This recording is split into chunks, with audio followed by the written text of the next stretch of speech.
This is the Global Podcast Network, where executives and professionals connect, share, and inspire. Stay tuned for the conversations that drive success.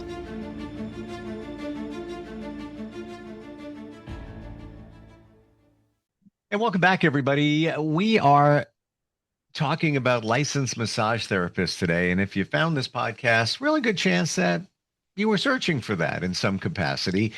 And with that, we're going to go to another area of massage therapy, and that is the geriatric community.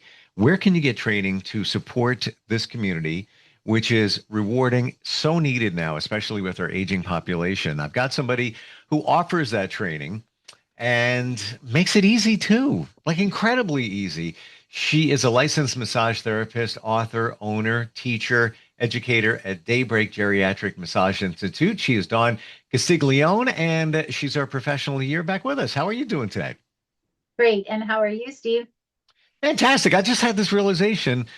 Your company's called Daybreak, and your name is Dawn. Like, duh. That works out well, doesn't it? I think some things are meant to be. Meant to be. We talked about this previously. When you get this training, and it's, one more thing you can add to your career arsenal, where you're going to work. We identified some of the places where you can work. I got to believe there's more. There's more than we've even talked about. Yes, there are actually. We did touch on assisted living facilities and board and care residences, which are small homes with 5 or 6 beds. We talked about skilled nursing and rehab centers, and a little bit about hospitals, going room to massage these folks. And then we dove a little into memory care units and dementia sections where the delivery of massage will be pretty different. We'll use a lot of the same tools, but in a different order, based on having a non-threatening approach to a person who's not always cognitively aware of what's going on around them and if this will be positive or negative experience. But some of the places that we didn't talk about working are, for instance, senior centers. We touched on the fact that that's a place like a community center for seniors. And they often go there to have card games once a week or get on a bus trip to a casino or a musical play, something like that, watercolor classes. You could actually be a massage therapist catering to the senior population at a place like a senior center where all of your clients would be signed up, looking forward to your arrival that one day a month or one day a week. And it's a lovely way to meet new people and, just sort of reach out and share what you do in a non-medical office kind of a feeling for the person. If they feel like it's something fun that goes along with their activities at senior centers, they may be more open to go ahead and sign up. Maybe they've never had a massage before. And then maybe after the massage, they'll say, wait a minute, there's more to this than just the social aspect and activities, that I feel better. Maybe I could incorporate this medically into my healthy living. So would this be reasonable? There's lots of different places where you can work, but I gotta imagine this opens things up even more for somebody where they could be, let's say you're certified for geriatric massage, and maybe you're working at a place here or there. Would it be reasonable to even reach out to some centers with seniors and offer your services? And call it once a week. I'm available. I'm coming in if you want me to. We can schedule and do it that way as well. So it's almost like you're a free agent and just reaching out because there's such a shortage of people that do this. Absolutely. And it's not just the socially active places. You're absolutely right. We could target folks who visit support groups, for instance. Community centers will have monthly support groups for family members of those with, let's say, Parkinson's, and those with Parkinson's, and they come together and they share ideas. That would be a great place for you to plug in as a massage therapist too. Not only would you be available to offer your services perhaps that once a month, the same as their meeting day, after their meeting or before, they could, have a little massage. But also just to sit and be a wallflower at some of these, support group meetings is so eye-opening and educating for me to, for the therapist to go and just absorb and try to understand their needs better so that we can meet those needs. Mm. So let's talk about the actual training itself. We kind of skimmed that a little bit, but how does that work? It's all done virtually. Or, I mean, if you want to, you're in California, it can be done in person, but for the Right. most part, virtual available. So let's say I'm a massage therapist, I'm licensed, I just signed up for the training. I want to broaden things. I want to feel like I'm making a difference for a community that definitely needs my help. Can you walk us through what the training is like? Absolutely. The same segments that are addressed in the in-person classes are also addressed in the remote classroom or Zoom session um, classes. And Mhm. so we begin on a Friday night for 3 hours. We kind of look at the background of this modality, how it came to be, why it's important, and why it's more than just a feel good session, but that it contributes greatly to the health and well being of the seniors or those with degenerative conditions. And after that, we talk about it. We show a couple little video clips of actual residences where massage therapists have been brought in and show what a difference it makes in a positive manner to these people's lives. And then on Saturday and Sunday, we get to the nitty gritty of it. We have our students will be setting up their video camera or their cell phone or their tablet so that the camera is on their massage table and they have an actual volunteer person on their table. So they are working hands on in conjunction with, my presence, my narration, my training, my answering of their questions. It's a really nice one on one experience, as though they're in the same room with me or with each other. Gotcha. And it's still a lovely way for them to network with other therapists as well. Wow. So yeah, Saturday and Sunday we have our volunteers, and in the morning on Sunday we also have a marketing segment for those who kind of love the work that they're experiencing and love the education they just got, but then they go home and they say, now what do I do with it? How do I get into this? So we address that as well. So it's pretty turnkey, if you Mm. will. I love the marketing aspect of it. I didn't even consider that. And I guess it's in line with promoting yourself now that you are certified to get the word out there. Any kind of marketing ideas that you would suggest, be it social or whatever marketing channel? Well, yeah, actually, the first place that I contacted when I got home from my class was the Council on Aging. And that's a wonderful place to begin because they are a service that focuses on allowing all the seniors in their community, their county, their state, however big your organization is, um, getting the word out to them of what's available, whether it's Meals on Wheels or I need a different kind of walker. Where do I get equipment? Where do I find social stimulation, senior centers and whatnot. And wouldn't it be great if your name was on the list as a massage therapist, that they could reach you and that they understand you're there for their health and well being? And in addition to that, um, I found some great resources going to the Council on Aging as well. I mean, their sole purpose is to have a big, thick catalog published every year with all the new current services. And so not only am I going to be listed there, but I'm going to find a million places that I could tap into by going to that catalog. And now, of course, the catalog is online as well. Um, but remember phone books, they were this thick, but Mhm. some people like to touch those pages still. And so so that's a great place to begin. Um, but then if you wanted to get down to the more minute details of marketing techniques, that might come in where we're plugged into an assisted living, or somewhere that's running and you come in and plug into them. um, Things like writing an article for their newsletter is a lovely way to get the word out.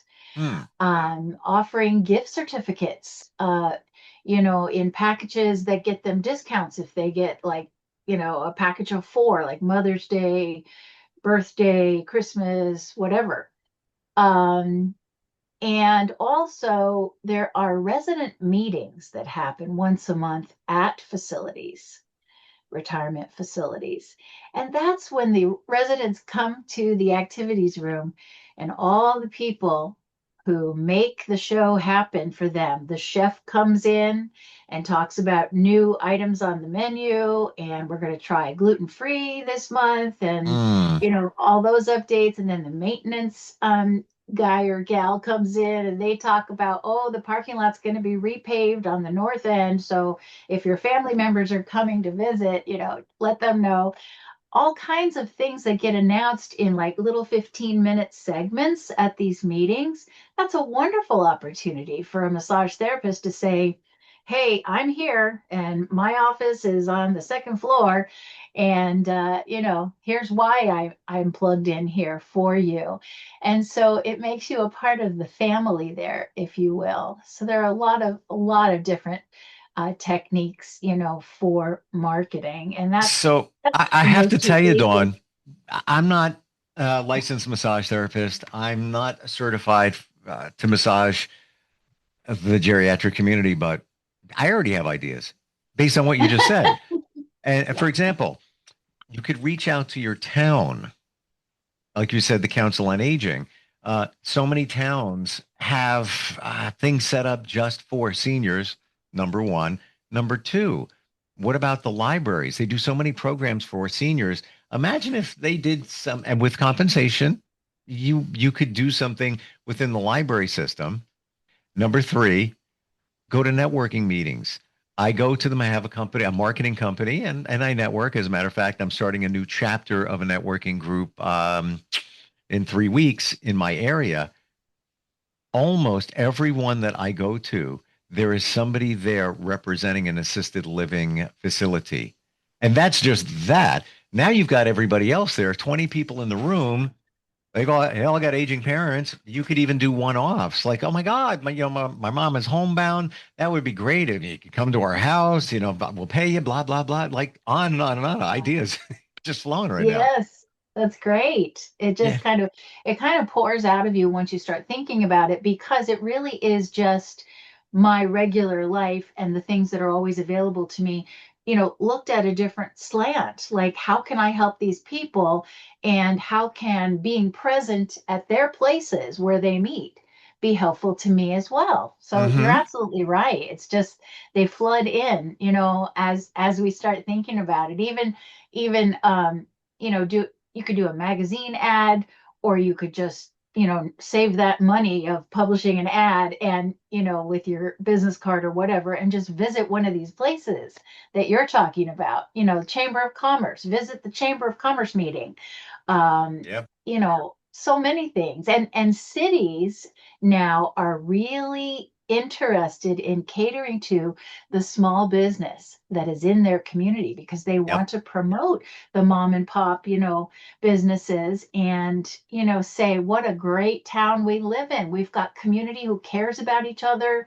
And so as a result of that, not only will they have, like you said, networking meetings for you to attend, but they will often run classes for you to come and learn how to market, or learn how to whatever, million ideas that they can teach you at your city or local county, usually free of charge, just because they want to help your small business Hmm. succeed. I'm going to add one other thing here, and maybe it's rhetorical, but it makes you look good. It really does. It shows that you have care and compassion to help others, especially a community that might be overlooked in this capacity. And everything that we're talking about here, like the ideas just flowing all over it. The reason they are, I believe, is because there's such a need for this. That's where it starts, you know? Yes, there is such a Mm. need. And, we're just, if you look at it, we are those folks 5 minutes down the road. It's just you and me at an older age. And we know what we need daily as far as interaction with human beings and certain things that make us feel healthy, like the walk every day, or the food that we eat, or the social activities that make us happy and bring us joy. These people need all those same things. And so we can be a huge part of, filling one of those spots in their circle of needs.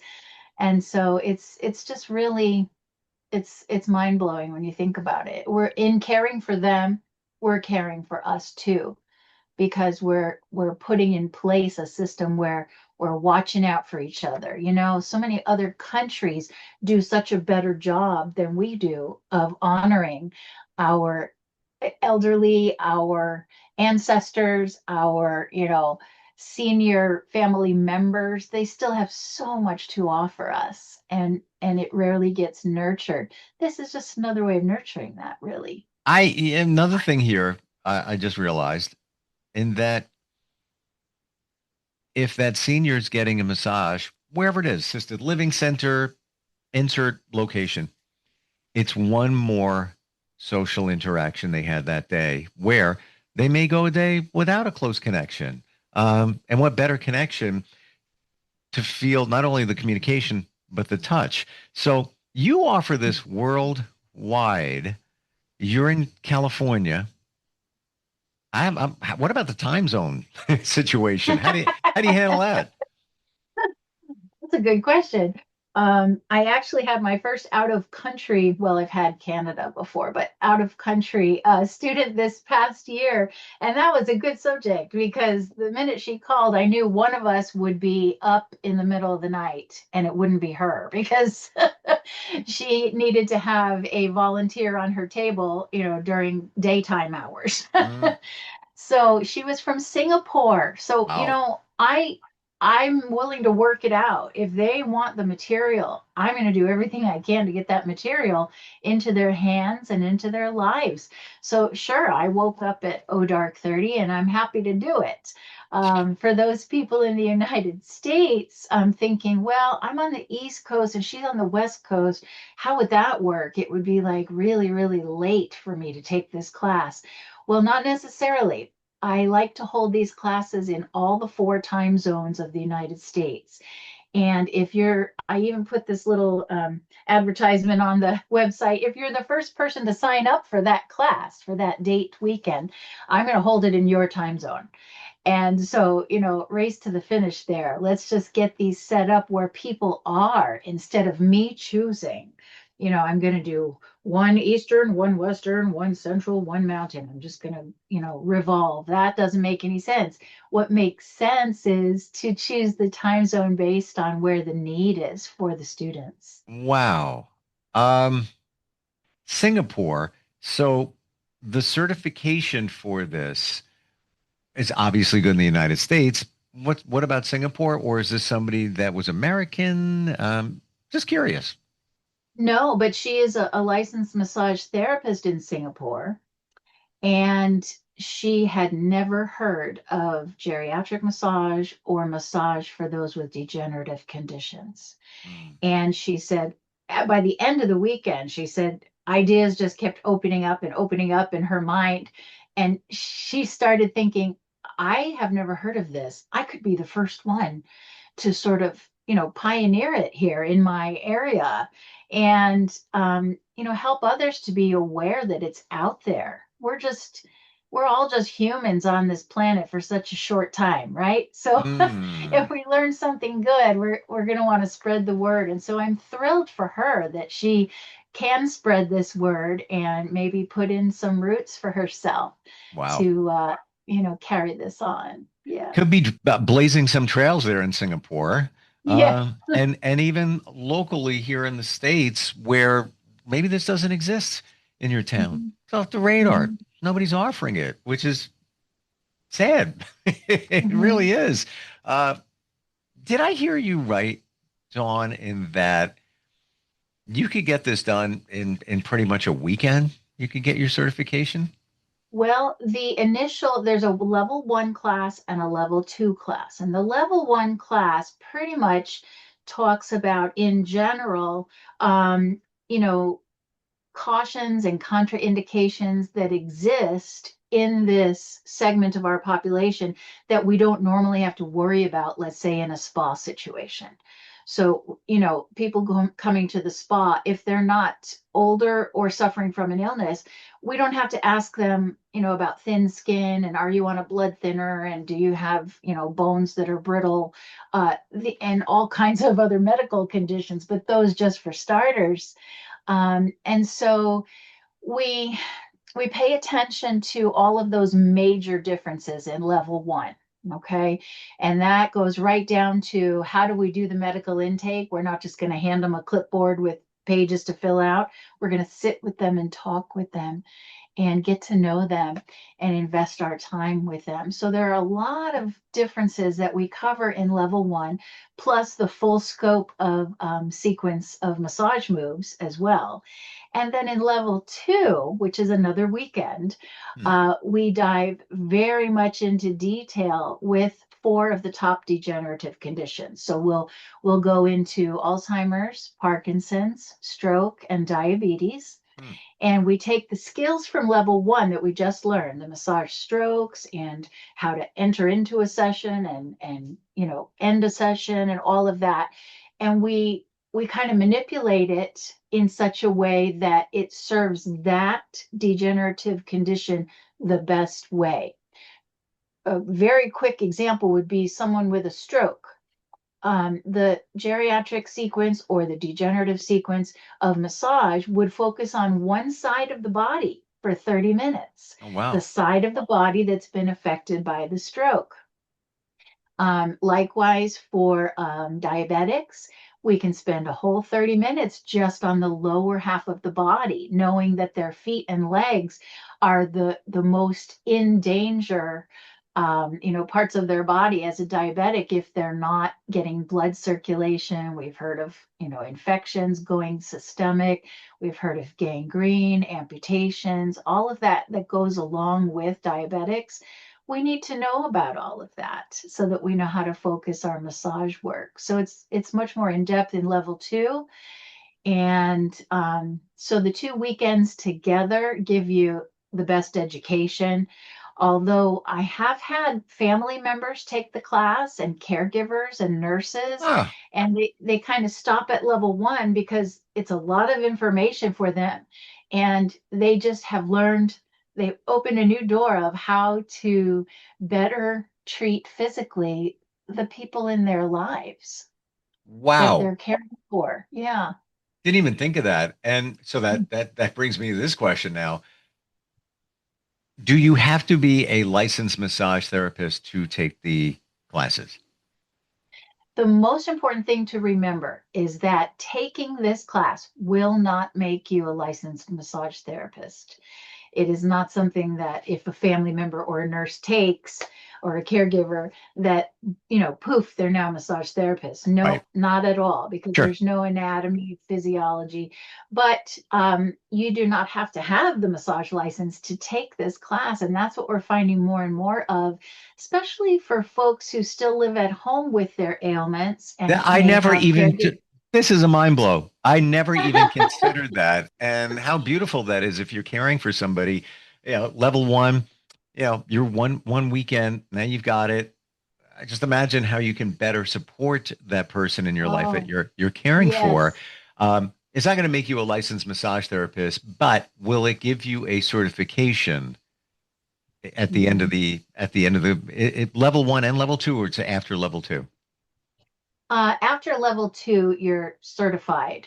Gotcha. But after level 1, you do receive a certificate of completion that says you've completed all of the units of education that have the intro of this modality Wow. tackled. Yeah.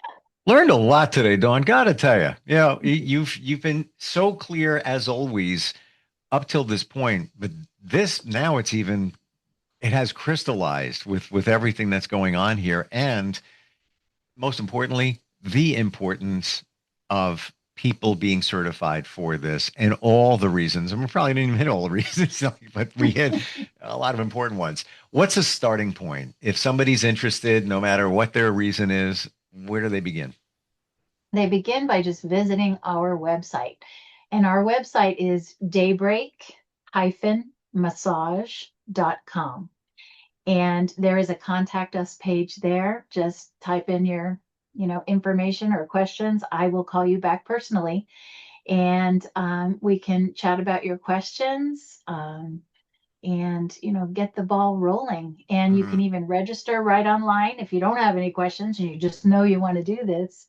There's a registration page too for enrollment, as well as a bunch of other great information on the website that you may just want to peruse and take a look and see if anything interests you. Beautiful. Thank you for all of this today. Thank you for what you do and supporting a community that is overlooked, especially in this modality. And I love it. Appreciate all the info and sharing it with others. And looking forward next time we get together. Happy holidays to you and your family too. Oh, thank you. You as well, Steve. It's always great to spend time with you, and have a great end of the year. And I'll see you soon. You got it. All right. We're coming right back. This is the Global Podcast Network, where executives and professionals connect, share, and inspire. Stay tuned for the conversations that drive success.